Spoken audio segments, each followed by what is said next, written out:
Crime does not pay.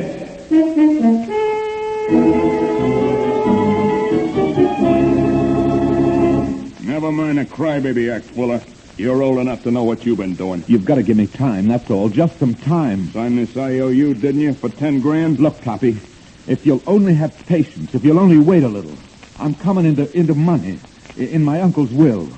How long am I supposed to wait for that? Only until my uncle dies.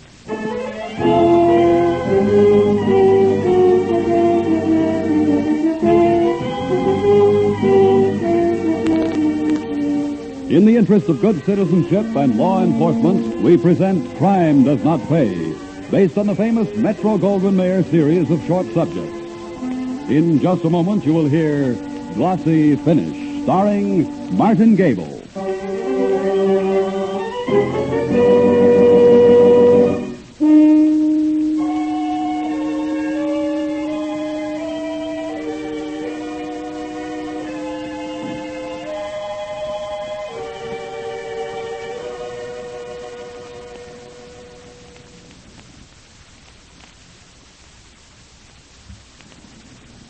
Now, Crime Does Not Pay, starring Martin Gable as John Fuller in Glossy Finish.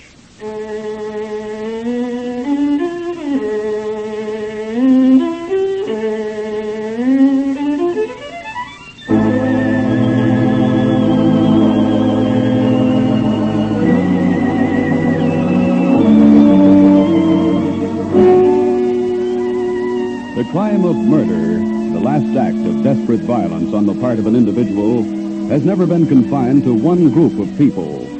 No social or economic group, no race or people or nation is free from the crime of murder. For instance, the well-ordered household of multimillionaire David Fuller was hardly the place where one would expect murder. It was a smooth-running, apparently happy household. There was David himself, his nephew John, his faithful secretary Charles Dubois, his housekeeper Martha Frank. This was the permanent unit, modest, efficient, quiet. Then one day, David Fuller called his household together and started the train of events which brought about his own death. Now, John, come in. We've been waiting for you. I'm sorry, Uncle David. I had your message at the office, but there was the usual traffic jam. Hello, Martha. Hello, Charlie. No matter. Sit down, John. Sit down. Thank you. Anything wrong? Well, no, hardly.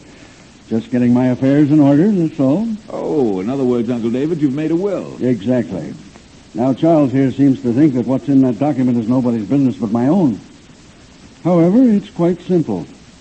The sudden acquisition of comparative wealth may be a shock which can have disastrous results on some very fine people. I want you all prepared to handle money. Me, Mr. David? Me with money? The income from $250,000 will be yours, Martha, as long as you outlast me. Oh, sir. That's one provision of the boresome legal document whose legal language I refuse to confuse you with. Now, I have made certain provisions for my favorite charities, and then, well, you two young fellows have been the nearest to sons I've ever had. So the residual estate, about $1 million, will be divided equally between you. What? After taxes and all, you'll have about $500,000 apiece. Uncle David. Oh, really, sir? Don't you think... Well, after all, I'm no blood relation. Well, you've been closer to me these 10 years than anyone but John, and it's my money. I earned it. May I say something, Uncle David? Of course, John. Just that I don't want Martha or Charlie to think that I feel they're getting something I ought to have. You've given me a home since Dad died, and anything I've ever wanted. All I can say, sir, is that I hope and I trust that it'll be a long time before any of us see that bequest.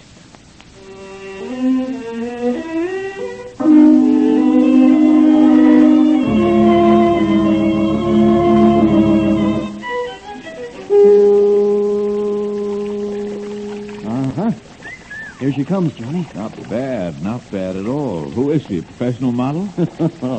I'll have to tell her that. She'll love it. No, she's a girl I met a couple of months ago, Dorothy Mason. Months? And you've been holding out on me that long? I know your fatal attraction, pal. Thanks, pal. What kind of prints you making, Matty or glossy? Oh, the contacts I'm making glossy. You can take the blow-ups out of there now and put them in the fixer. Right. The ferry plate ready? It's still on the shelf. Get it, will you? Sure. Hey, what's that doing there? Ammonia compound. No dark room complete without it. What for? Ever read the label on the ferrocyanide bottle? No. All I noticed was the skull and crossbones. That's when I decided the glossy finish was for other folks. Me, I'll stick to the matte finishes. I don't like poison. Well, just in case. Ammonia is the antidote for poisoning by potassium ferrocyanide. Formula K3FeCN6. Charles Dubo, the complete secretary, even to chemistry. Oh, why not? Majored in it at college. Took up shorthand when I had to earn a living. That's funny. I took it, too. Chemistry, I mean. But just freshman stuff. Never fooled around with the cyanide.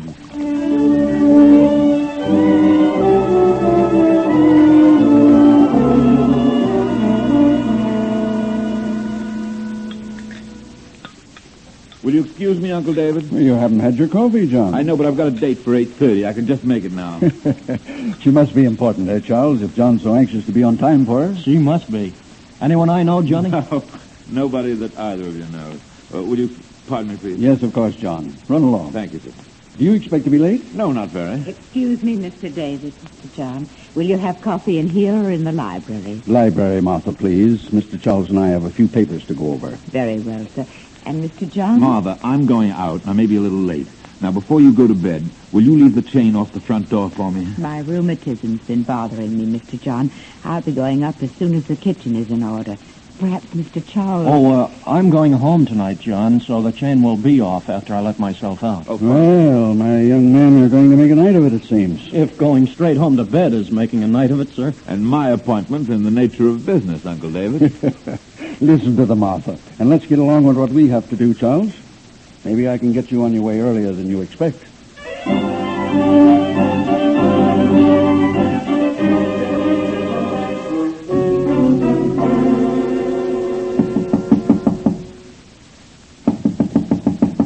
Okay, come in. Good evening, Mr. Carr. My friends and the people who owe me money call me Toppy. Maybe because they know I always come out on top. You got the dough? No. No, I haven't. All right, then. What are you doing?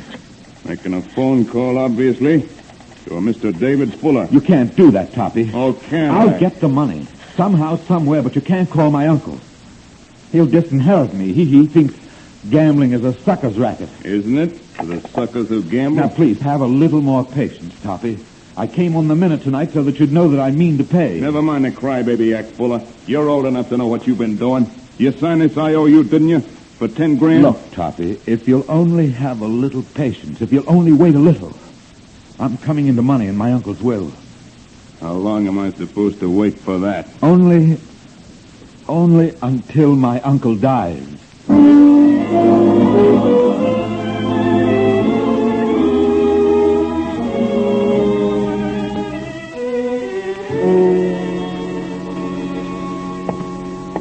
Good night, Mr. Fuller. Good night, Charles.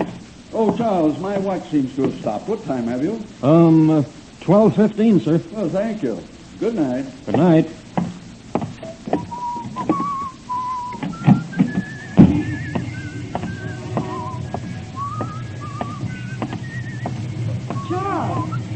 Charles, dear. Dorothy. Dorothy, darling. I figured your boss and benefactor couldn't keep you all night, so I waited. I'm sorry, darling. I couldn't help it. For a man who claims he's retired from business, he does more work. And at the oddest hours. This is the 4th night in 3 weeks that we've had a date. He's made you work. Are you sure he doesn't know about us? No one knows, dear, except Johnny. You finally told him. Well, he walked into the dark room the other day while I was making prints of those pictures I took of I you. see. By the way, I've got the glossies with me, having the enlargements framed. Do you want to see these? I want to see you. I'm in love with you. Heaven help me.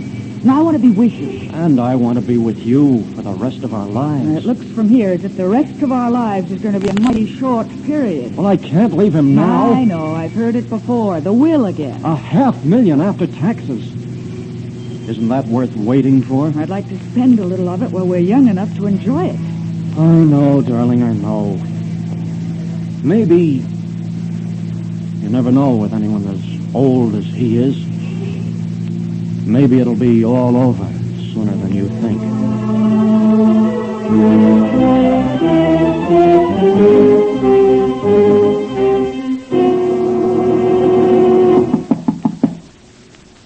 Mr. Fuller. Mr. Fuller, it's 9 o'clock. Mr. Fuller. Are you up, Mr. Fuller? Funny. He's always up by this time.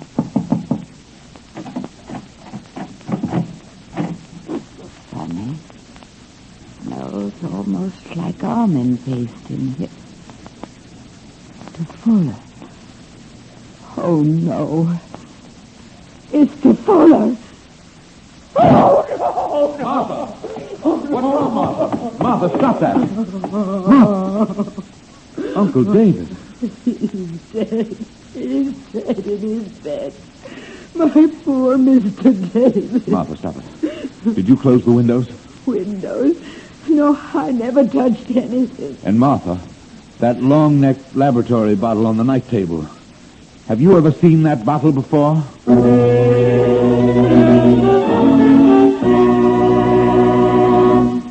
In just a moment, Crime Does Not Pay will continue with Glossy Finish.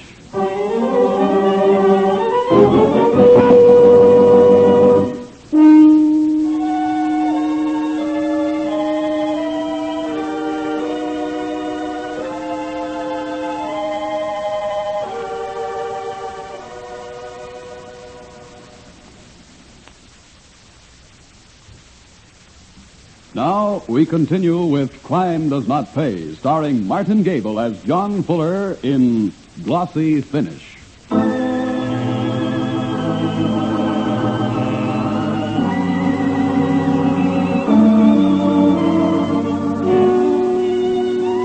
was grief and uproar in the Fuller house after Martha, the housekeeper, discovered the body of David Fuller. The presence of the long-necked glass laboratory bottle or flask on the night table, the tightly closed windows, the faint but definite smell of almonds in the air, all pointed to very mysterious happenings in David's room. John immediately called the police. Before a half hour had passed, the room and the house were overrun with uniformed policemen, technical experts, detectives, and the staff of the medical examiner. Well, Doc, what does it look like? It looks like what it is. Cyanide poisoning. Suicide? Murder. I haven't seen any food around. Didn't get it in food. You're looking at the murder weapon. That glass bottle? I don't get it. You smelled the bitter almonds odor? Until Johnson opened the window, yes. Hydrocyanic acid. Hydrogen cyanide gas. Same thing they use in the gas chambers out west? That's right. Well, how could anybody get a hold of that? Well, that's your job, Lieutenant. You're the man in charge of homicide around here. Hey, Lieutenant, can I bother you a minute? What's on your mind, Johnson? Something funny on the windowsill. What? Flies. 10 flies. Counted them. Alive or dead? Well, dead, of course. Enough gas to kill a man would kill all the insects, too. Yeah, they're dead. Okay, so the flies are dead. So what? Doc, how long ago did the old man die? Rough estimate, at least 4 hours, no more than 10. They found the body just before 9 o'clock. Johnson, get me that housekeeper. Yes, sir. Mrs. Frank, in here, please. Yes, sir. Mrs. Frank, perhaps you can help us. Well, I'll try, sir. Is there any poison kept around the house? Oh, no, sir. Only the usual roach paste and things like that. Doc? Arsenic base. No good. Now, is there any other kind of chemical around here that you know about? Well, do they use chemicals in photography, sir? Do they use chemicals? Easy, Johnson. Oh, yes, sir. Miss Frank, will you show us the dark room, please? Or the place where the work in photography is done.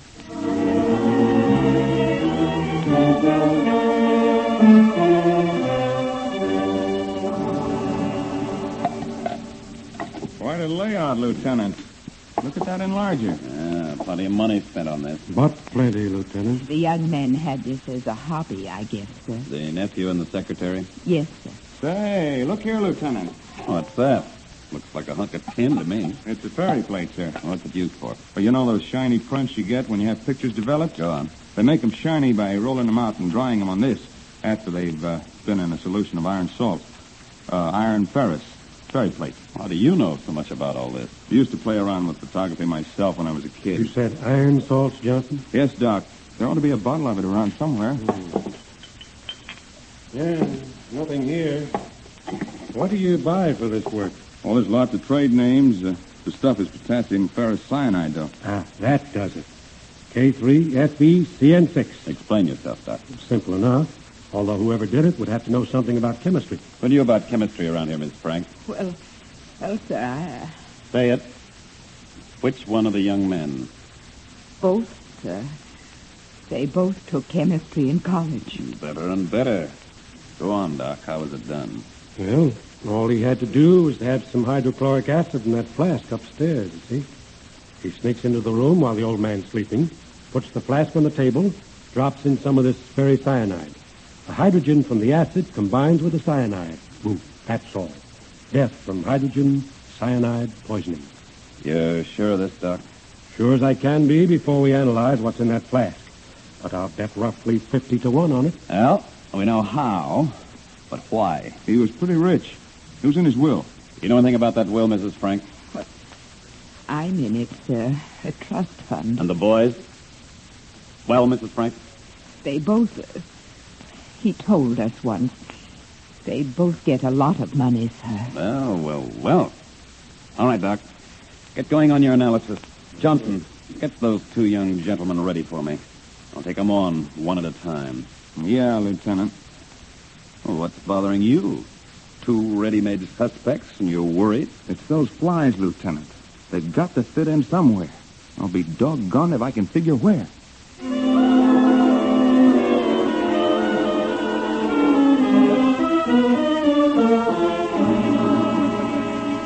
You are Mr. Fuller's nephew?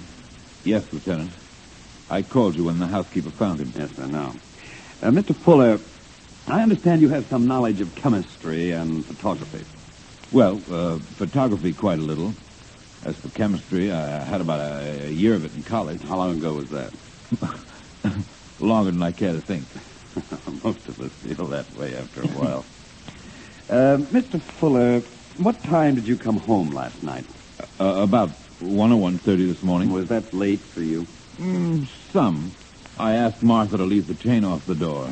Uncle David always insisted on chains and bolts at night. That's an odd object you're tossing in your hand. Oh, this is a chip from a gambling den.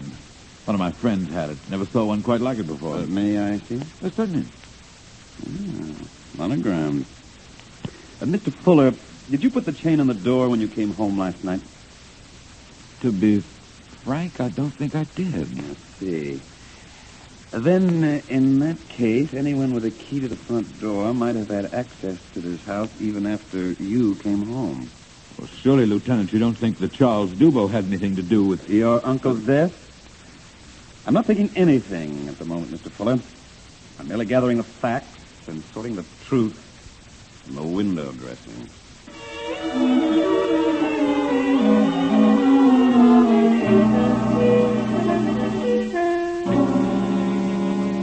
So your story, Mr. Dubo, is that you called good night to Mr. Fuller. He answered you when you left this house about 12:15 and did not come back. Exactly, Lieutenant. Do you have any corroborating evidence? You mean an alibi? Yes. I'm afraid you'll have to find an alibi, Mr. Dubo. You had motive, opportunity, and excellent knowledge of chemistry by your own admission. All right, Lieutenant. My alibi is Dorothy Mason. She lives at 419 Sutter Street. Dorothy will tell you the truth.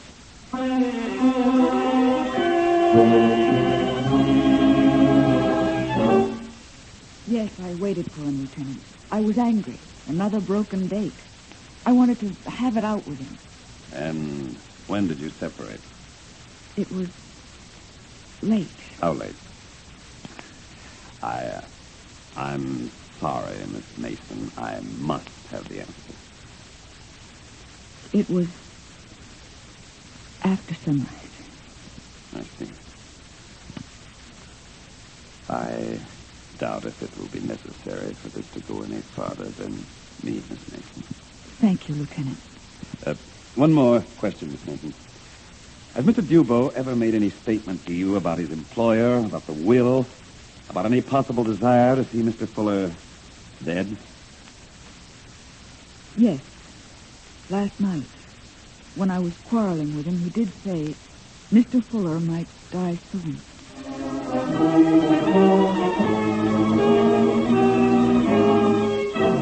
All right, Poppy, this is one of your unique chips, isn't it? So what? I found it in the hand of John Fuller. That jerk. Owes me plenty. I gave the sucker a break. He asked me to wait until his uncle died. Okay, I figured. Good enough. 10 grand in live money is worth more than taking care of a fathead like Johnny Fuller.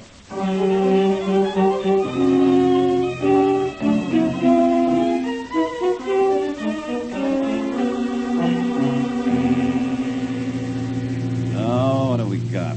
Poison available. Both of them knew about it. Dubois, maybe more than Fuller. Nobody heard the old man say goodnight to the secretary except Dubois himself. He could have gone back if the girl is covering for him. I know, Lieutenant. But you said yourself you think she's telling the truth. Watch her driving. Sure, she's telling the truth. But the old boy could have been dead when Dubois left the house. Well, my candidate's the nephew. Why? Any more than the secretary? Well, he knew the same stuff as Dubois, and he was in the house all night. At least the housekeeper says so. You heard her yourself, up all night with rheumatism. She heard every sound in the house. She says the nephew never left his room. Yeah, sure. Maybe he wore woolen socks. No noise. Only one thing we left out, Johnson, the time. It had to be done between 11 at night and 5 in the morning. Well, that's how we've been figuring. But there's something else we left out. What, for instance? The flies. 10 dead flies on the windowsill. You and those flies, Johnson, for the love of... Hey, wait a minute. Think you got something? I think I've got the killer. Turn back, Johnson. Use a siren. We're heading for the residence of the late David Fuller.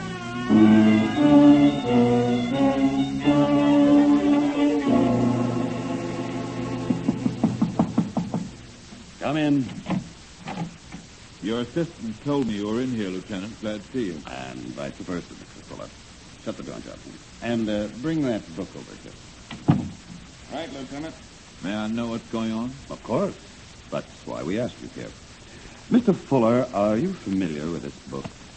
The World Almanac?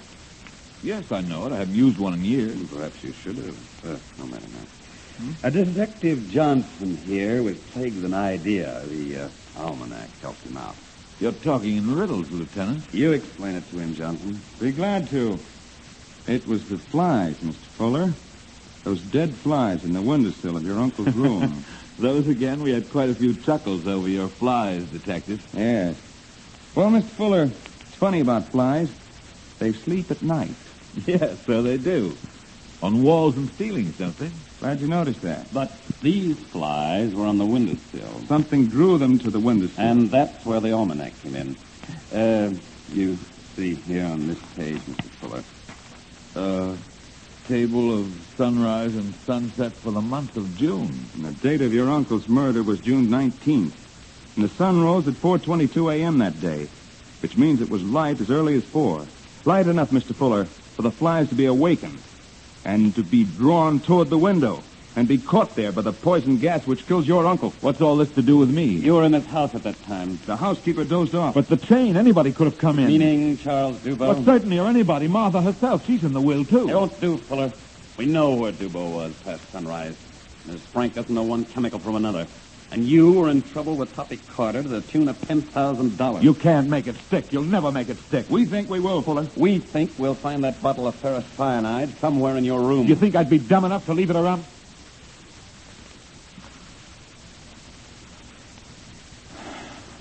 All right. You win. But I came close, didn't I? As close as anyone could and not get away with it. Like coming close to winning at Toppy's and then dropping every dollar. Uncle David would rather enjoy this, I imagine. Having his death avenged by a few dead flies.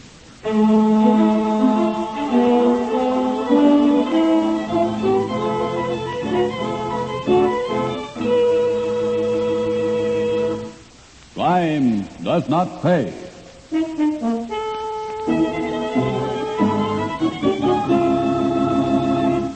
Martin Gable, who was starred as John Fuller in Glossy Finish, will be back with you in just a moment.